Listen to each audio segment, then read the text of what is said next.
The hard place, like a wind from Goldland he sweeps by, blown far from his homeland in search of glory and honor. We walk in the garden of his turbulence. Movie fans, welcome to the latest edition of the Movie Joust. We are here, and by we, I mean me, Jason Evans, my partners in crime, Jesse Nussman and Josh Sewell. We are here because the film critic group that we are intimately involved in, the Atlanta Film Critics Circle, has released their awards for the 2025 year. That's right, folks. We have the best, the absolute best films, performances, cinematography, score, you name it. We got the best of all of it, according to the three of us and 36 of our very good friends who we sit in the movies with and watch films. It is very exciting. We're here to talk about all of it. Again, I'm Jason. Jesse, for the people who don't know your voice, please identify yourself. Jason, I just want to say how proud and honored I am that we gave Best Picture this year to Jurassic World: Fallen Kingdom. Liar. You are not telling the truth. Wait, I actually don't think that's the name of the Jurassic Park movie not. from this year. That's how big of an impact it made on you, is you got the name of the movie wrong. The other voice you just heard is Josh Sewell. Josh, are you excited that we have produced our latest list of awards? By the way, it should be noted that Josh and I are both vote counters, so we spent the weekend plugging numbers into spreadsheets. Oh, wasn't that fun? But that also means that we have inside dirt that we can maybe spill on the podcast. So you get some exclusives here. Well, even if you can't spill it on the podcast, I want to know. I want to see people's ballots. People are all getting all, I know our colleagues listen to this show. Drop your top 10s in the group chat. It's not the presidential election. It's not picking the Pope. Just do it. I think people are probably waiting. You put War of the Worlds as your number 6. Be proud. No one voted Hive, for War of the Worlds. Where you at? I know you're out there. Don't hide from it. John Waters and Paul Thomas Anderson are among the crew now. We can be open. Okay.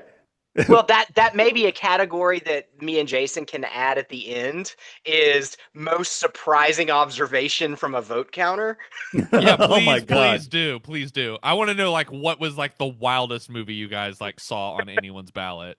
I don't remember. There was just a lot of cutting and pasting. That's all I know. Oh, if you think I was actually examining this stuff, you have no idea the volume of votes that had to be cast. All right, guys. Anyways. Yeah, let's get to what we're here about. First thing we're going to do is I'm going to tell you the top 10 films. These are the 10 best movies of the year as voted on by the 39 members of the Atlanta Film Critics Circle. And then Josh and Jesse are going to help me fill out the rest of the awards. The top 10 films in order. Number 1 film, and it was a runaway winner, and you're going to hear this film mentioned a lot as we go through the other awards. One Battle After Another, the Paul Thomas Anderson film, starting. Go! Spoken like a true film, bro.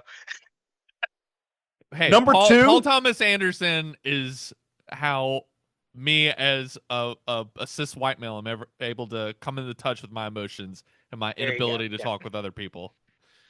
I will say, by the way, that a number of other critics groups have been releasing their awards, and it looks like One Battle is at the top of it. Even the ones where they try and spread the wealth around to a lot of different films and the such, they do the counting, the balloting differently than we do.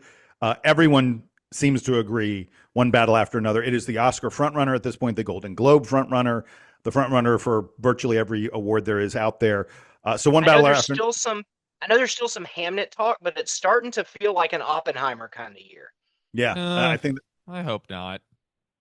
I mean, it's fun to see. That's just less fun for this show. Yeah, it's fun to see the wealth spread around a little bit, but it's also sometimes fun to see something just steamroll everyone and reach universal acclaim. One Battle may be on their way to that. Let me get through the rest of the top 10. Number 2 was Sinners. Michael B. Jordan in 2 roles. Ryan Coogler's masterpiece from much earlier this year. It's kind of rare. We talk about awards season. It's kind of rare for something to come out in the spring. There was still snow on the ground in some places when Sinners came out. and it lasted in critics' memories long enough to be our number 2 film. Weapons was number 3. Horror movies usually don't score this well. And this was an August movie too, so sort of like also not award season. Yeah, exactly. Zach Cregger's Weapons, just fabulous. By the way, Sinners and Weapons, both technically horror movies. So horror had a hell of a year this year. Number 4 was Hamnet. You guys were just talking about that. Number 5, Marty Supreme, a film we have not. Hamnet and Marty Supreme are 2 movies we have not been able to talk about yet in this podcast. In the next couple of weeks, we will. There is a lot to say about both of those movies. Number 6. Now we're going to get into something really interesting in our list. We're about to have a run of international films because this was a great year for international movies. The number 6 movie on the list from the Atlanta Film Critics Circle is It Was Just an Accident.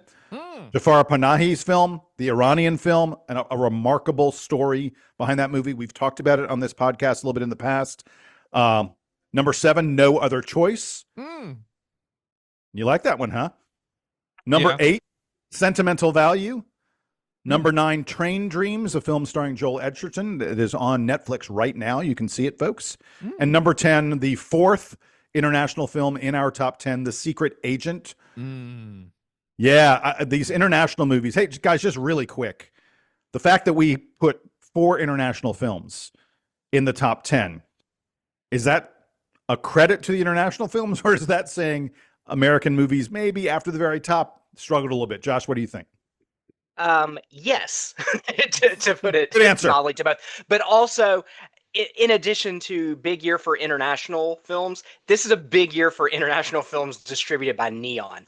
All of those movies you listed were Neon films, and that's why when I kind of did my ballot, like I kind of like got to like the 4th and 5th spot of our nominations, and I was like, I mean, I just feel bad if I just put all the Neon ones. Well, that's what I was going to say is like not to get too inside baseball about this, but I will also remark that up until the very last week, Neon was also the only studio to send critics physical screeners.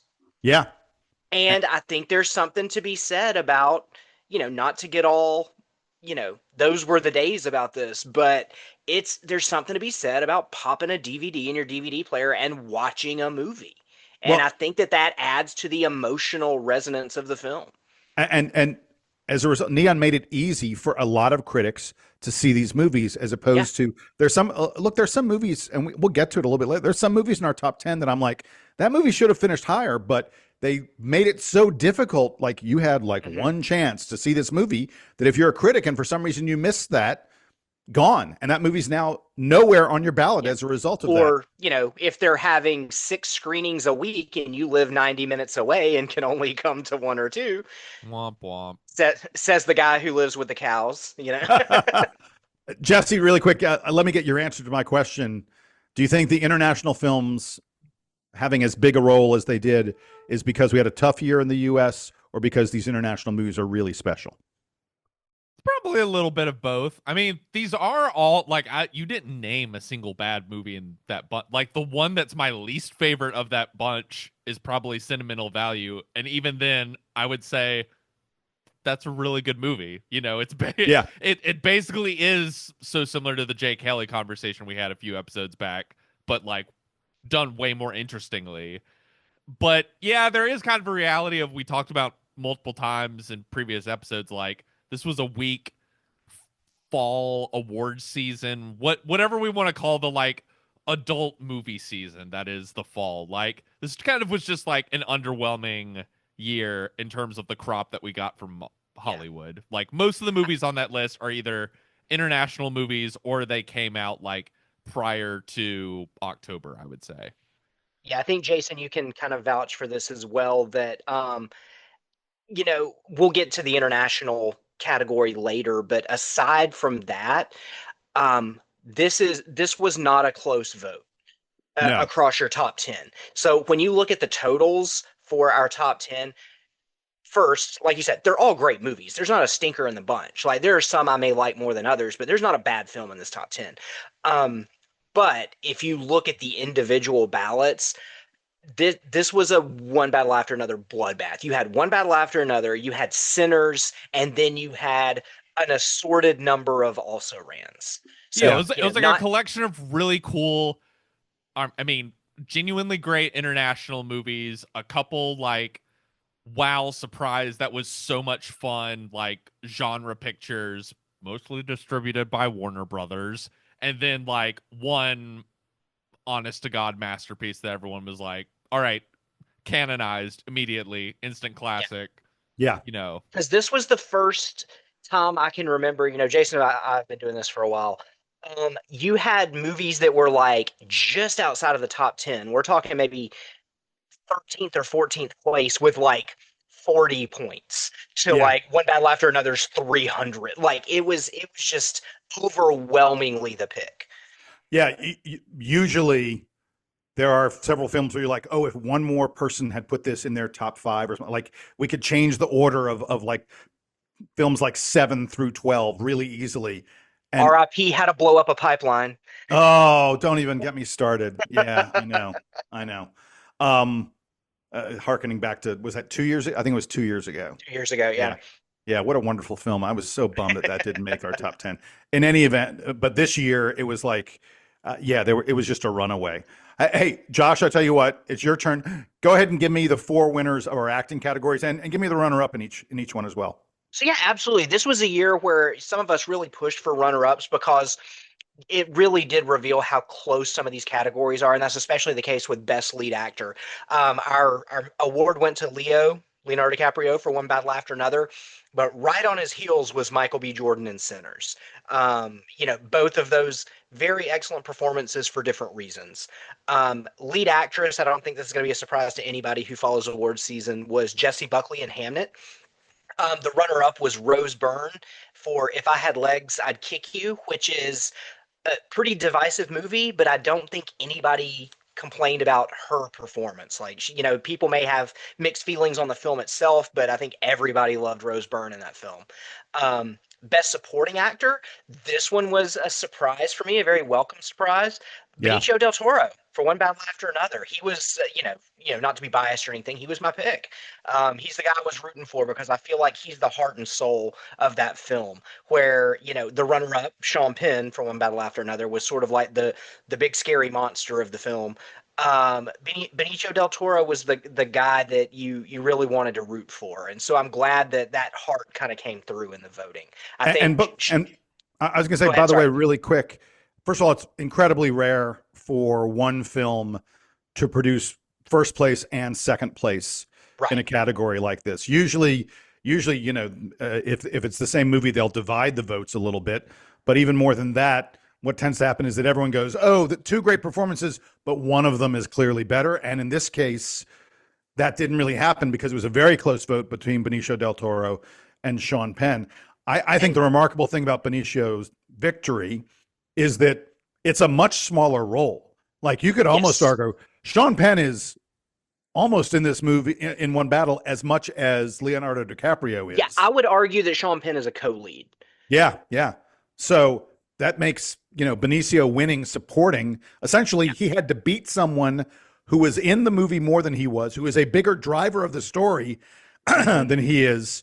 That shows you how great and how lasting that performance is, at least, in the opinion of us. And I think this conversation also, to get a little more inside baseball, you have some competitors that I think people thought were really strong. Your Paul Mescals and Hamnet, your Stellan Skarsgårds in Sentimental Value, where they took a hit because people are having these conversations about them. There were a ton of votes for Paul Mescal in Best Supporting, but there were also a ton of votes for Paul Mescal in Lead Actor. Same Yeah. for Stellan Skarsgård. So I feel like that kind of cannibalized their chances a little bit. That we never the general consensus around those performances never really solidified into what role they served in the movie. Were they a lead? Were they supporting? So that kind of hurt them a little bit. But when we go into Best Supporting Actress, this one was another close one, not as close as Lead Actor, but our winner is Amy Madigan in Weapons, which I was very excited about. Just one of the big breakthrough performances of the year. A welcome return to a fantastic actress who's just been plugging along for decades doing really steady work and not getting recognized for a lot of it. So I'm happy we got to honor her.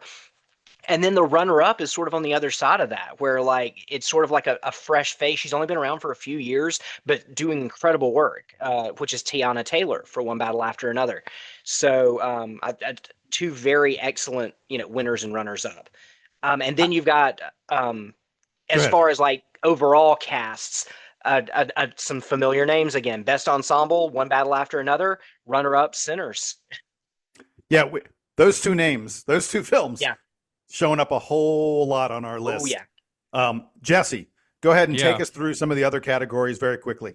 All right. I'm not going to do runners up because I know we have some other categories and topics to discuss, but pretty much if One Battle won one of the awards that I'm going to talk about, Sinners was the runner up and vice versa. If Sinners won it, Battle. So in order to cut down on needless time, best director, my boy PTA for One Battle After Another. Best screenplay, Sinners. Best original screenplay, Sinners. Best adapted screenplay, One Battle After Another. Best documentary, The Perfect Neighbor. Not the perfect movie to watch if you're trying to have a chill, calm evening before going to bed, but an emotional piece of journalism nonetheless. Best international feature, It Was Just an Accident. Best animated film, K-pop Demon Hunters, which is apparently what all the Josh, you're a teacher. Is that what all the Gen Z kids are into, or the Gen Alpha kids? However old yours are. Yeah, I'm a college English teacher, and all of my students are getting ready to turn in their final essay on K-pop Demon Hunters as we speak. So great. That's the best cinematography. One Battle After Another. Best original score, Sinners. Best stunt work, Mission Impossible: The Final Reckoning. Put a pin in that. Best voice performance, Arden Cho for K-pop Demon Hunters. I hope I pronounced that correctly. Yep, Best you got it. breakthrough performance, Chase Infinity, One Battle After Another. And best first feature, Ava Victor for Sorry Baby. All right, guys. Here's what I want to do next. And we don't have to take a lot of time on this. We all kind of hinted at this. I want our personal top fives. Josh, I'll let you go first. And we don't need a long discussion. Just give me your personal top five, having nothing to do with what the Atlanta Film Critics Circle did. So I don't know, man. I think I'm outside of the norm with this. My number one was One Battle After Another. My second pick was Sinners. My third pick was Marty Supreme. Number four, which we didn't hear a lot about, was Train Dreams, and number five was Hamnet. All right, so here's my top five, and yes, you're going to hear the same names again. I had One Battle in my number one spot. I had Marty Supreme second. I had Weapons third. Sinners drops all the way down to my number four film, and then my number five, a movie we talked about back in the spring, Black Bag. Oh, nice. Jesse? All right, so my number one, unsurprisingly, One Battle After Another. Number two, he's young, dumb, and full of cum, Mr. Marty Supreme. Can't wait to talk about that one when that comes out. Number three, 28 years later, maybe the great franchise movie of the year, and I will mention again here shortly. Number four, It Was Just an Accident from Mr. Jafar Panahi. Thoughts and prayers out there with Mr. Jafar Panahi. Things looking great for our guy there. And number five, Eddington. Eddington. Oh, no. A movie that the coalition of Eddington fans is growing every day. There are dozens of us. There are dozens of us who have seen the truth, have stared into the crystal ball and seen Ari Aster's provocative thrill ride as not just one of the funniest movies of the year, but a mirror into the dark soul of our current moment. You, sir, have lost your ever-loving mind. All right, guys. By the way, I love the fact that you and I, Jesse, had the same film, number one, number two, and then we picked sort of our favorite horror movie of the year at number three. So lots of synchronicity there until you get to Eddington, which had I been naming my top 30 movies of the year, would not have been under consideration, let alone my top 10. In any event, I want to hear about the strangest pick you made in any category. What is that one thing that you're like, and maybe Jesse, maybe it's Eddington number 5. Josh, I'll let you go first. Look down your ballot, look down the things that you voted on, and tell me the thing that you're like, no one's going to believe that I actually did this. So something I did that I thought I was being like weird and different on until I saw everybody else's ballots, and I was surprised at what a sort of under the radar consensus was one of my picks for best supporting actor was Ralph Fiennes in 28 Years Later. Oh yeah, that's okay.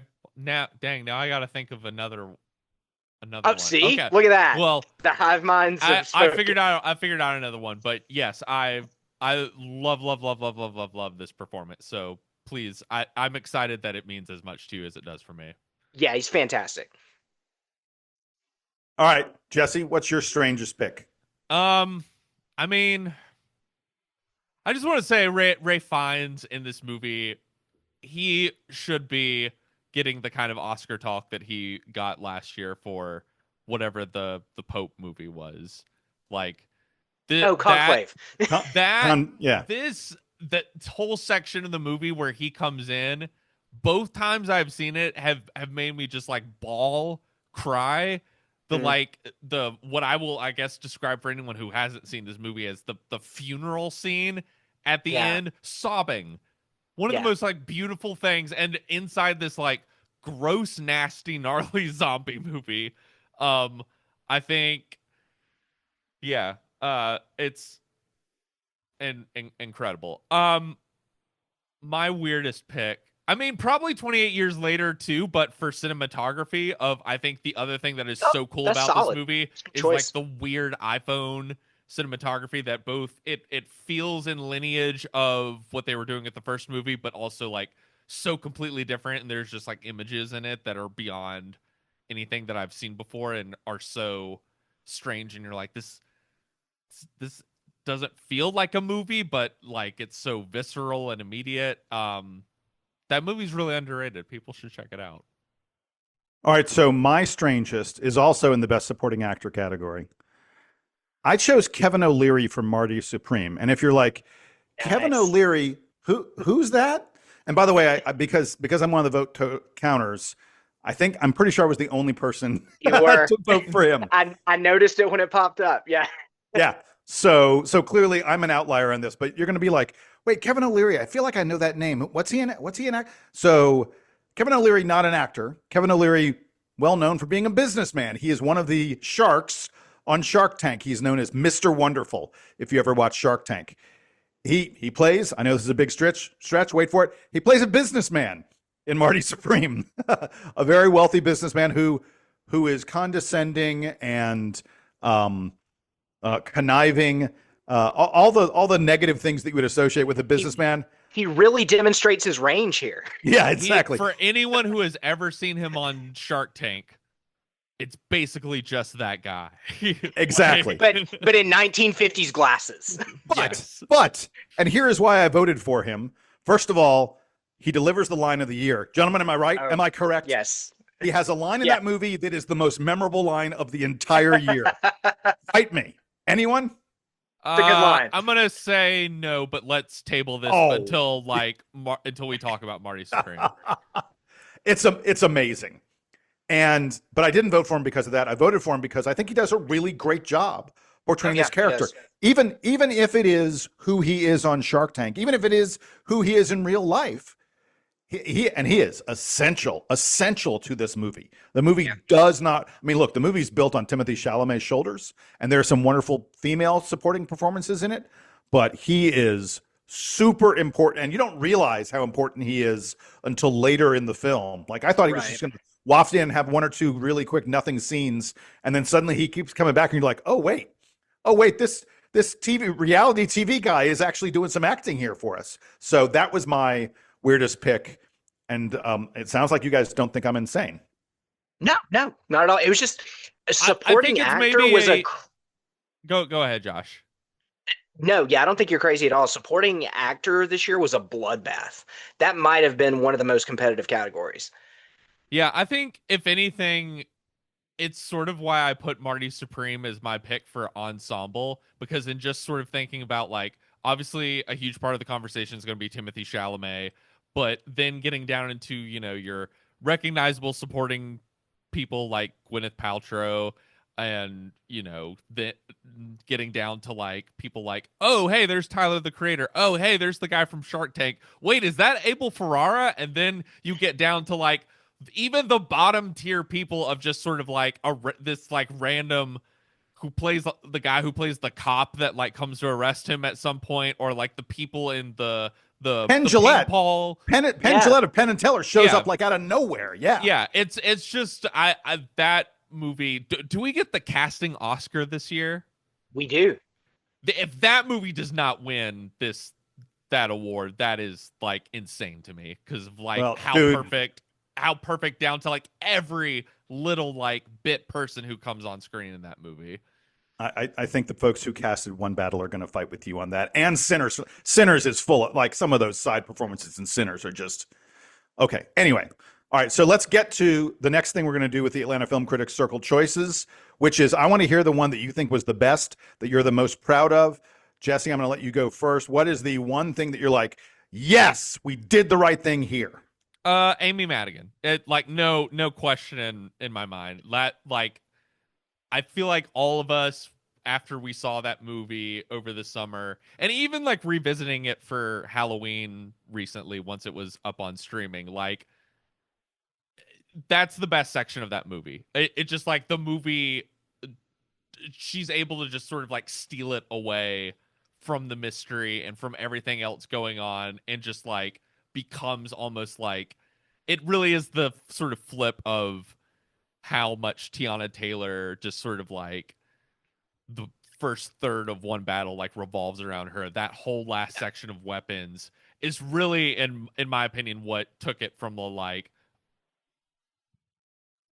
4-star movie to a then like 4.5-star movie when I rewatched it a second time, of just like that little extra juice of just like how perfect she is in being both like kind of campy and silly, but then also like menacingly scary in places. It's just such a fun performance that like you could tell it immediately had entered the culture around Halloween when I was seeing people on Instagram and Reddit like dress up as Aunt Gladys for Halloween. It's like, oh, okay, so weapons is fully in the culture. She like immediately became a drag queen icon, Right. So it's sort of like it seems like the kind of performance that like the Oscars would overlook and would normally be too cool for the Oscars, and I hope that doesn't happen. But not typically big genre fans, the right, Oscars. And if this can be a little bit of a flag in the air to say like, hey, don't forget about Amy Madigan. Like think about it. What was like a performance that totally just like stole the movie like as soon as she was on screen, and it's her. Well, that was going to be my answer, so we can skip my, because I agree with every word you said about it. It's such a great performance, and it's so essential to the movie's success. So that was the one I was, and I was surprised, even though I'm the vote counter and I sort of can see things coming. I was, because if you look at like sort of the Oscar odds and things like that and the predictions out there, she's in there, but she's like not like an automatic top 3 kind of choice. Yeah. So for us to give it to her, I was just super proud that we recognized the greatness of that performance. Josh, what's your thing you're most proud of from the AFCC? So I kind of already alluded to this a little bit, and I think it's Benicio del Toro for One Battle After Another, because I think it, out of the options, it is like a true supporting performance. Like so much of the movie rests on his shoulders. Our hero, in quotation marks, when we're talking about Leo, doesn't get, he already, without getting into spoilers for, a 3-month-old movie or whatever, he's already not accomplishing much on his own.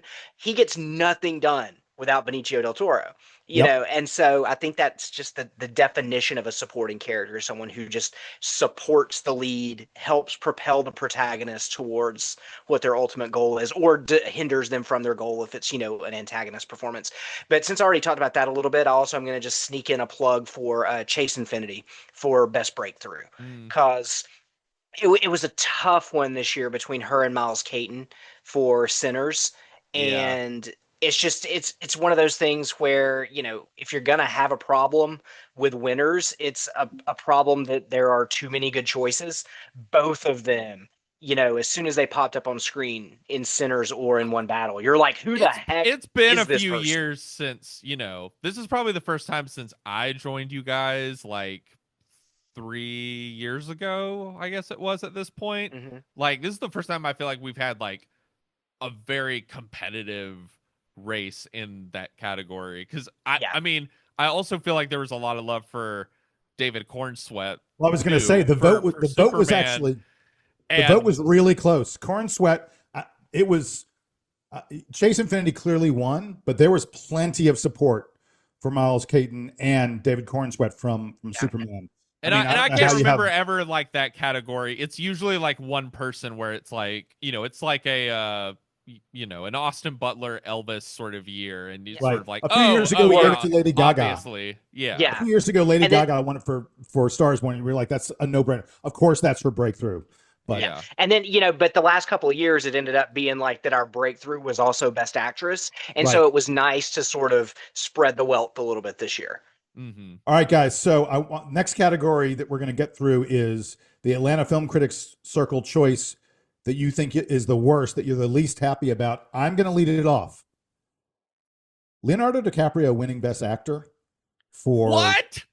for one, yeah, for One Battle After Another. I don't understand how this happened because, as we've said time and time and time again, frankly, Leo wasn't the lead in the movie. Sean Penn is in the movie more than he is. I think Chase Infinity is Tiana Taylor's the lead of the first half. Chase Infinity is the lead of the back half. Sean Penn's throughout the whole thing, and Leo does nothing throughout the whole movie. And this is a guy he's had so many great, iconic, wonderful roles. For this to be the one that he's going to probably win Best Actor for, I'm just like, it doesn't stack up against what he did in Catch Me If You Can. It doesn't stack up against what he did, frankly, in Titanic. I know that One Battle delighted everyone. It delighted me, but that doesn't mean let's find the person who being pushed for Best Actor out of that movie and automatically give it to them. I thought Michael B. Jordan in Sinners was way better than Leo was. And I was disappointed that so many of our folks just sort of went, yeah, this is about Timothy Chalamet, by the way. My ballot was Timothy Chalamet, then Michael B. Jordan. Mm-hmm. And I didn't mine was Timmy, but then Leo was my number two. I don't see it at all. I said it after the film when we were talking about that movie. It's a great movie. It's a great performance. It's not a lead performance, and it's not the kind of work. I mean, he's done so much great stuff that I would rather recognize him for something else. It's just ridiculous. It's ridiculous. He's the heart of that movie. He's the heart of that movie. No, the women are the heart of the movie. No question about it. I think the women are essential to the movie, but I think I'm someone that takes that movie as like, that is a movie about like Paul Thomas Anderson feeling weird in the world. And, you know, I think the women are essential in the sense that, you know, I think he sees himself as this like schlubby loser around all these like Jedi confident black women around him. You know what I mean? And like, I'm sure he's just sort of like, Jesus, I feel scared and weird about the world, but like, I got nothing on you guys. And like, I just like want to help, but it's also not my fight. I don't know that I think it is like the most moving Leo has ever been in a movie. I think this is definitely reached like already like Rick Dalton, Catch Me If You Can, Jordan Belfort, for like, this is going to be like on the Mount Rushmore of like one of his iconic performances. Bob is a thing now in the culture.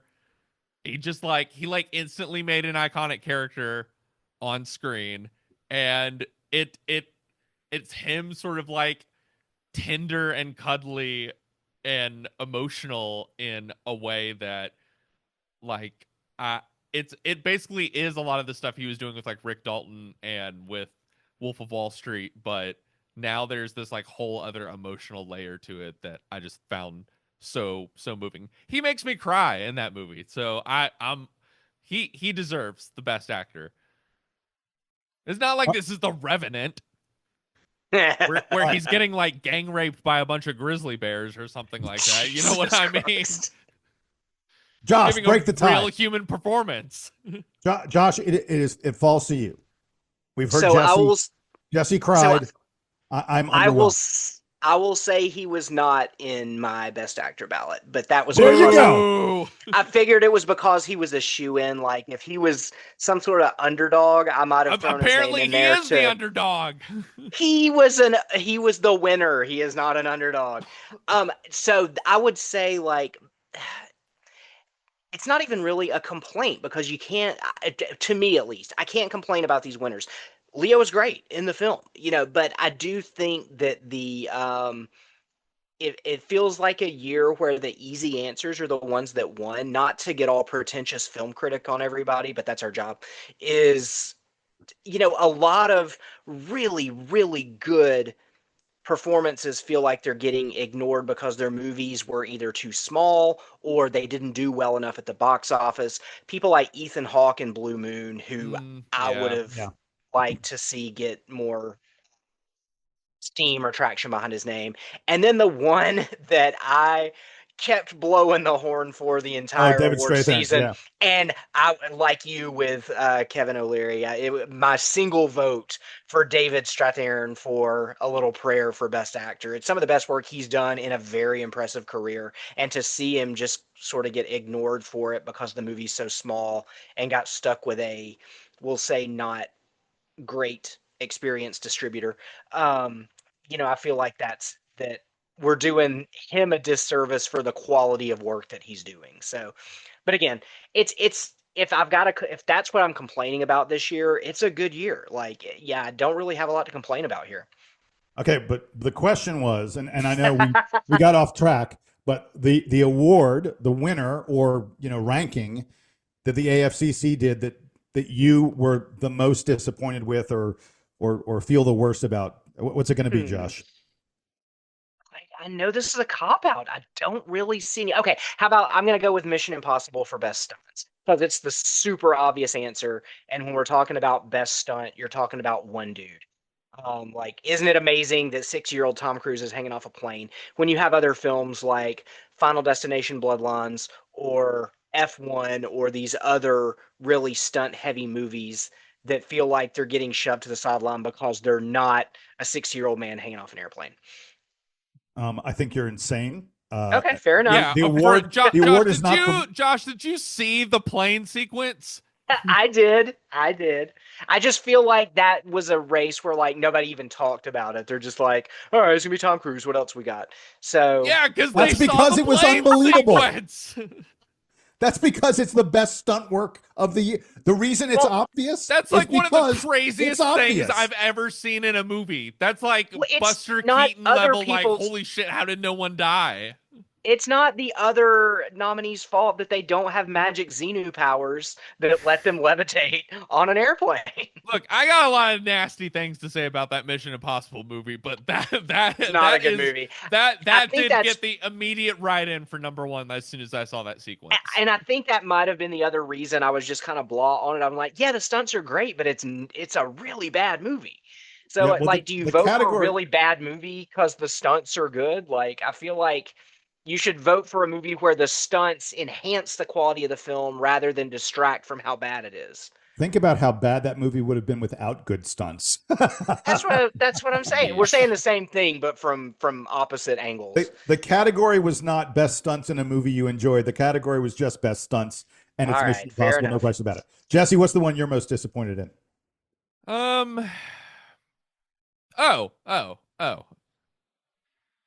I mean, I'm gonna be able to expand on this more next week, but the Jesse Buckley in Hamnet is that to me, no shade to Jesse Buckley.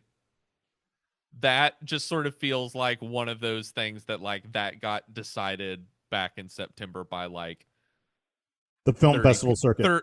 30 people up on a mountain in Colorado, and then like everyone just sort of accepted it as fact, and it sort of just is. I don't know. So that doesn't work for my Tom Cruise answer, but it's okay for Jesse Buckley's answer. I was I like, don't- we just decided. I just sort of feel like because of the role, because this happens all the time, and again, it's nothing really against the performance. I just sort of feel like it's such an like obvious kind of this is the thing that like someone would see, like someone at Hollywood Reporter would see and immediately be like, Best Actress, and then it just sort of spreads. You know what I mean? As opposed to Rose Byrne, who is an actress that I have felt was like underrated for so long, and this really just sort of gives her like a full smorgasbord of things to play. It basically is the Rose Byrne show, and I don't know. I'm not as crazy as about that movie as some other people, but a lot of the people I know who are young parents, I think, have like very identified with it, and it's one of their favorites of the year. And I just think that whole movie doesn't work without Rose Byrne. And the Jesse Buckley thing is sort of like that. Just sort of we all decided that was going to happen. All right, so I'm shutting this down. We're going to be doing a podcast about Hamnet, and we will have much time to talk about this. And it sounds like Josh is a big Jesse Buckley defender here. Jesse, not so much. I'm going to be in Jesse's camp. Just an advanced spoiler on that. So Yay, I want to be clear. I do not think she is bad. I'm just sort of like suspicious of the like near universal sort of like acceptance that like that this is obviously who this award should go to. So just so we're being clear, the argument I used for best stunts is poor, but it's okay for best actress. My problem is everybody just decided it and didn't talk about the others. What? You're insane. That's what it is. No, it's that objectively Mission Impossible was the best stunts, but objectively Jesse Buckley is not the best performance. Yeah. I don't think you know what objectively means. All right, guys, we're about to wrap this up. We're going to be quick here. Mm-hmm. Get outside of the Atlanta Film Critics Circle Awards. Take your mind to the entire year. This is our year-end wrap-up. I want to hear the film that disappointed you the most this year. Josh, I'm going to let you go first. I'm going to have to come up with, I'm going to let Jesse go because my answer is currently embargoed, so we can talk about it later.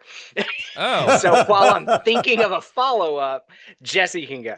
I mean, you can say it, and if the embargo has not somehow lifted, we can just bleep this out. I can't wait till we do a podcast. I think we just bleeped. I can't wait till we do a podcast on this film that you're talking about, because I agree with you. It's the worst movie of the year. It might be the worst movie of the decade. It is. And it's unbelievable how bad it is. I can't wait for the three of us. We're just going to. It's not even fun bad. It's not even like, let's talk. It's not The Room bad. It's just like, oh my God, what are we doing bad? All right. We're going to get to that in a future podcast. Jesse, it is your turn. Most disappointing film of the year. I mean, we kind of talked about it. Mission Impossible, which is funny to say considering we just talked about that incredible stunt, but it really was like that. That's probably my favorite movie franchise. I've been sort of touting like that's the only good one. Like that's the only one where they should just keep making these movies forever until he dies. And now I don't know that I believe that anymore. And I feel like we all maybe need to give the Tom Cruise as the Messiah of movies thing a little bit of a rest. And Christopher McQuarrie, I think he just needs a vacation. I'm a little worried after listening to like some Empire podcasts and stuff. It sounds like this was just like a doomed. There's going to be some like 8-hour Netflix special about like how insane the production of this movie was, because the more that comes out about it, the more it's like I'm surprised the train didn't go off the rails sooner, and we were all fools for thinking that they were going to be able to keep making these movies the way they were making them and not have one that just like is just like a baffling mess of things being stitched together. So I'm going to say my most disappointing movie of the year was Captain America: Brave New World, because I thought I tricked myself into thinking, oh, Marvel's had a little bit of time and they recognize some of the things they've done wrong. They're going to fix this. And Jesus, movie. They did not. They did not. And probably the worst Marvel movie. Yeah, I think so. Yeah. I looked at the trailer and the such, and I was like, ooh, they're doing some really interesting. Oh, they're gonna like there was all this stuff that I was, for some reason, I convinced myself, oh, we're gonna be back on track. Now we later got back on track. Thunderbolts and Fantastic Four, I think both to some extent have Marvel pointed in the right direction, but my God, Brave New World. The other thing is, and I know it's not the same director. I know, it's not even the same people and such. All the Captain America movies up until this moment have been just like bangers, easily among the best in the Marvel, cinematic universe. And then suddenly we have a new Captain America, and the movie's just absolute unmitigated trash that makes no sense and it's just terrible in every way. I just want to let people out there know, all the college students, there is like a potentially Pulitzer Prize winning piece of criticism on this movie you could write about how fucking stupid and nonsensical its politics are and what it thinks it is saying about the world we live in today, and just like what it represents about that. I love that you bring it up, Jason, because it's one of those bad movies that I've been like thinking about constantly all year, of just sort of like that there are movies that get better as you think about them and as you rewatch them. This is one that just like the more I think about it, the worse and worse it gets every single day, to the point where it's like someone needs to just write a book on like a deep critical analysis of everything going on in this movie and how garbage it is.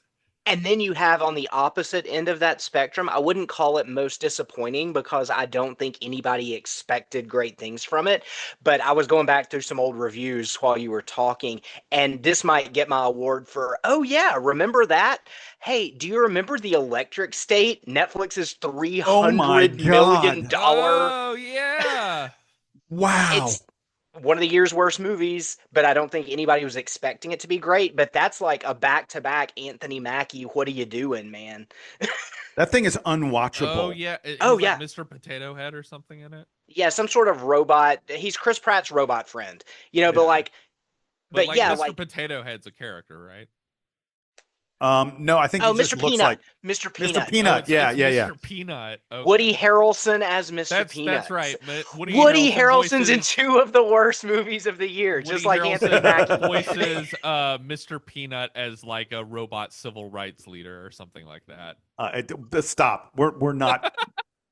No more discussion of that. All right, so the other end of the spectrum, we're about to wrap things up. I can't believe anyone's still with us at this point. The film that surprised or delighted you the most this year. I'm going to go first. Mm-hmm. This film made my top 3. I'm going to say it's Weapons. I walked into Weapons. I'd been telling you guys I was afraid to watch that movie. Just basically, like I saw the trailers and stuff. I heard some buzz, and I was like, this is going to be super scary, and I don't like to be scared. And the lights came up when that movie ended, and I was like, I just had one of the best times in a movie all year. I did not expect that from that movie.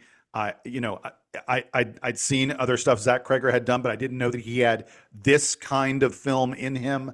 The performance, we've talked about Weapons. I mean, Weapons is now like on all kinds of Oscar shortlists and stuff. Amy Madigan may be the frontrunner for Best Supporting Actress, but I'm telling you, in terms of surprising, the moment the lights went down and that movie started to the moment the lights came up at the end of it, I was transformed.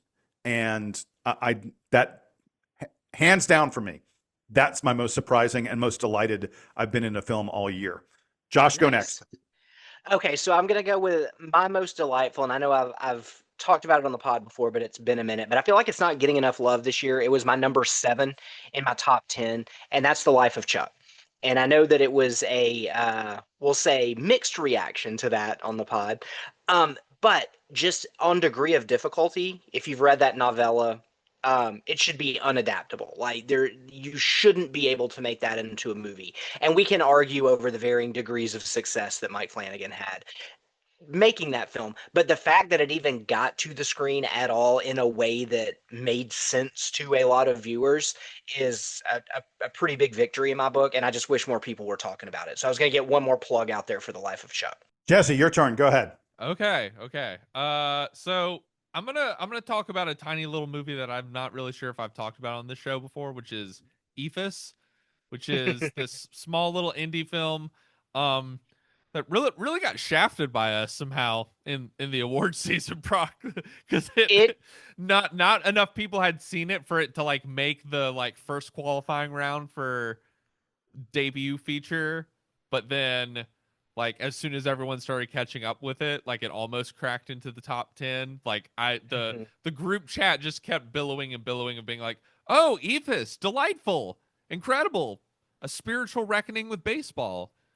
And yeah, if you love like classic Richard Linklater stuff, I would say it's the best Richard Linklater movie that came out this year, even though, as Josh and I said, Blue Moon is very charming, but it just sort of captures this like hangout vibe that is just sweet and gentle and reflective, and it's just like it's like a warm blanket or a comfortable pair of jeans. It's just sort of a great movie to just like soak in a bunch of characters and be in a world and a vibe and a place that feels so like vividly drawn and vividly like populated with different kinds of characters. I will say that over the past week and a half or so, as more and more members of the Atlanta Film Critics Circle got a chance to see Ephus, we have a group chat, and every time someone would watch it, you'd see someone else go, "Oh my God, this Ephus movie!" And it was just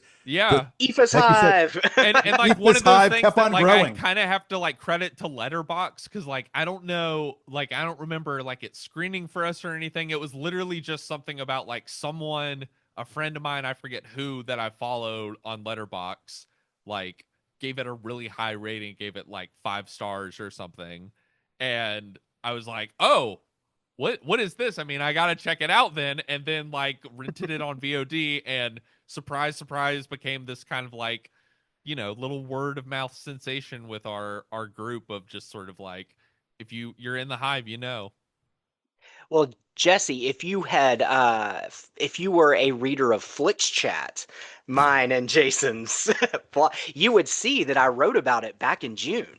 So I did a home entertainment spotlight when it hit Blu-ray. So it's been on my radar for a long time. That didn't mean that I watched it as soon as I should have. But yeah, I'm with you. I didn't love it as much as the Ephus Hive, but it's a fun movie. It's a really good hangout movie. All right, guys, with that, we've been on here long enough. We want to just tell all of you, you need to go to atlfilmcritics.org. Is that it? I think that's it. Yeah. atlfilmcritics.org, yeah. I got it right off the top of my head. How about that? atlfilmcritics.org. You can see the entire list. We've already went over it, but if you want to peruse it and think about it and stuff like that, you can see the entire list from the Atlanta Film Critics Circle of our top films, our top performances, our top everything for the year. Really proud of the work that our group did. We're one of the earliest film critic groups to get our awards out there, and as a result, I feel like we carry a little extra weight. Our awards we're recording this on Wednesday the 3rd of December. And I've just been following some of the chatter online and the such, and there are a lot of people who pay attention to these things who are now saying, oh, now that we've seen New York and Atlanta, because the New York Film Critics went yesterday, now that we've seen New York and Atlanta, we've really got a sense of what critics across the country are thinking. And I'm like, yes, we have power. So with that, thanks again for listening to the latest edition of Movie Joust. We're going to be back. We're going to be talking Marty Supreme. We're going to be talking Hamnet. We're going to be talking about the worst movie of the year, which we're not allowed to say the name of yet. All that coming up as we approach Christmas time. Avatar. That's right. Oh, yeah. We can't forget about Pandora and Big Jim. You are absolutely right, sir. Until then, that's Jesse. That's Josh. I'm Jason. This is the Movie Joust, and we will see you at the movies.